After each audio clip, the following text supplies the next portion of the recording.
Bonjour, je me recule, voilà.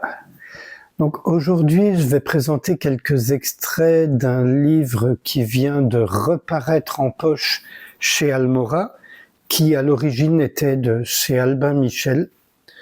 Donc c'est ce livre de Marc de Smet, Les racines de la méditation. Édition Almora, il est sorti en septembre 2025. Donc voici quelques extraits, alors où on voit à la fois le judaïsme, le christianisme, l'islam, le bouddhisme, j'en passe. Donc voilà quelques extraits de la sagesse juive. Il y a deux mondes, un monde caché et un monde révélé, mais ces deux mondes ne forment en réalité qu'un seul monde. Rabbi Eliezer. Il n'y a pas une seule herbe sur la terre qui ne cache des propriétés et des puissances énormes par lesquelles se manifeste la grande sagesse et le pouvoir du ciel. Rabbi Simeon.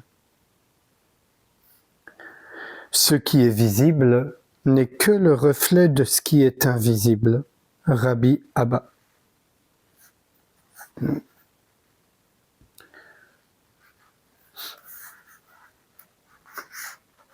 Maintenant, on passe au christianisme, méditation chrétienne.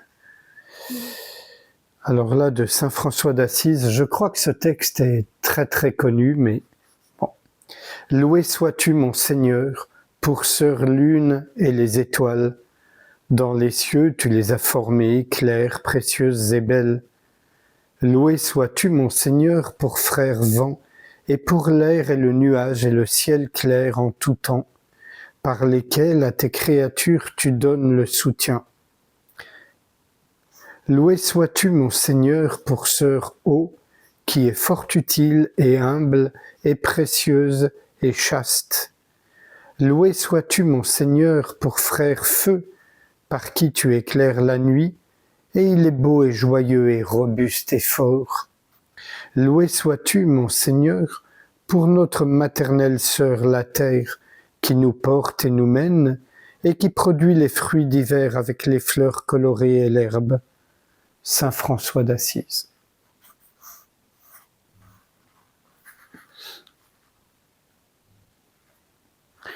Le royaume, il est à l'intérieur de vous et il est à l'extérieur de vous. Quand vous vous connaîtrez vous-même, alors vous serez connus et vous vous connaîtrez comme les fils du vivant. Mais si vous ne vous connaissez pas vous-même, vous êtes dans le vain et vous êtes vanité. Thomas, Logion 3. Dans l'islam maintenant,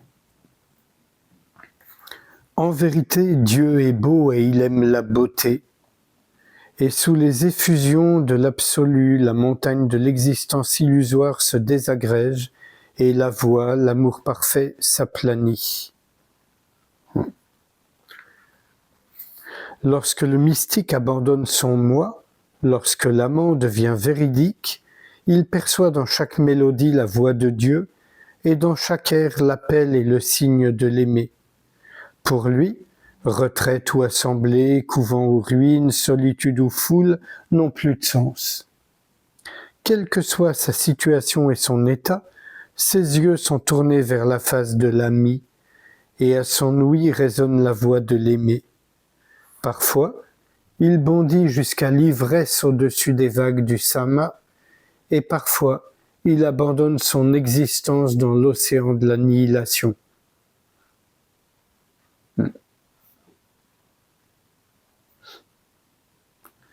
C'est la voix de celui qui a tout sacrifié à Dieu. Ce n'est pas un lieu pour une poignée d'hypocrites sans vergogne.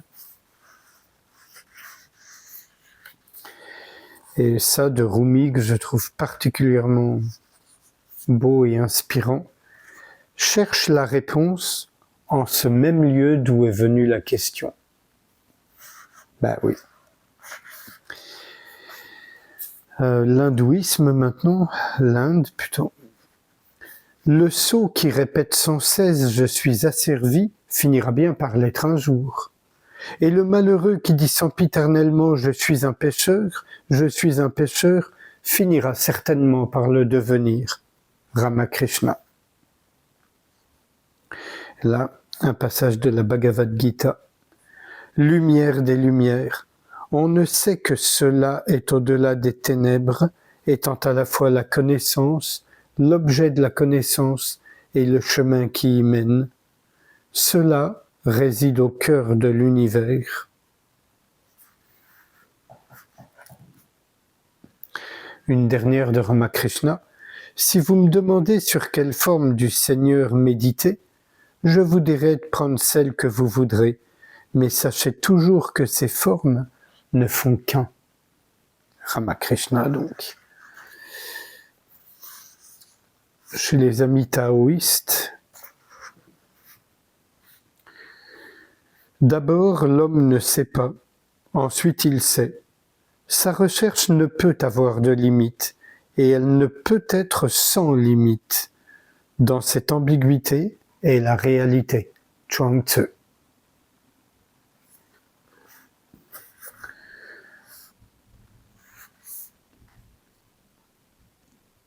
Jadis une nuit, je fus un papillon voltigeant content de son sort. Puis je m'éveillai étant Chuang Tzu. Qui suis-je en réalité ? Un papillon qui rêve qu'il est Chuang Tzu ou Chuang Tzu qui s'imagine qu'il fut papillon ?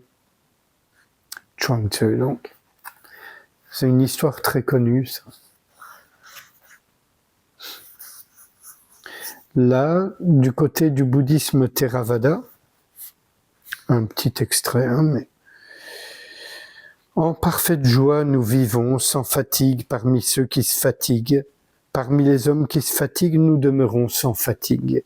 En parfaite joie, nous vivons, nous à qui rien n'appartient. La gaieté est notre nourriture. Le moine qui demeure en un endroit solitaire, dont l'âme est pleine de paix, goûte une félicité surhumaine, contemplant face à face la vérité.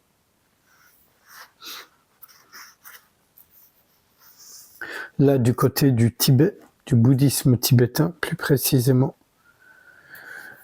quand l'esprit est laissé dans sa condition primordiale non modifiée, le savoir, lui.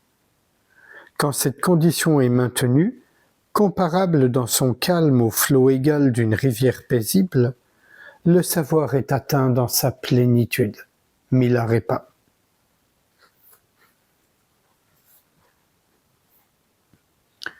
Toujours de Milarepa, celui qui va lentement arrivera rapidement.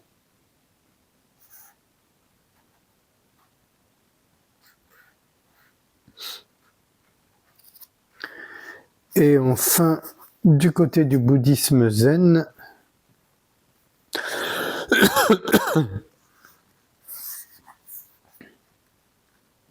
quand le droit et l'oblique se rencontrent et se pincent, comme les jambes en lotus, merveilleusement il y a demande et réponse mélangées. Okyo Zanmai. Et de Kodo Sawaki, dont j'ai fait 2-3 vidéos déjà et j'en referai. Les démons et les anges ont la même origine. Les arbres, les fleurs, les rivières et les montagnes aussi. Le saint est sans égaux. Mais il n'est pas cependant dépourvu de personnalité. Le ciel et la terre sont un et infini. Personne n'existe en dehors de soi-même, et le moi n'existe pas en dehors des autres. Kodo Sawaki donc.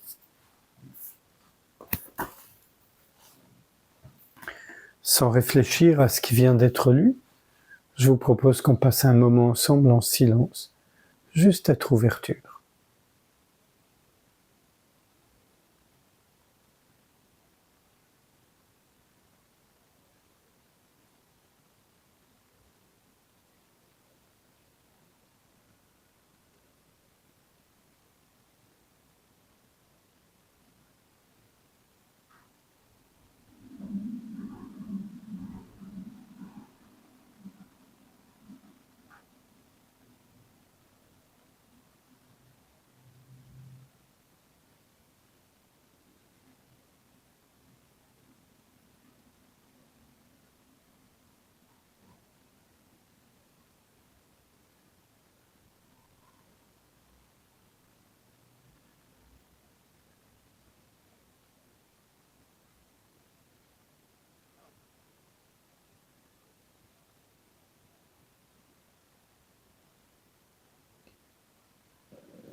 À bientôt.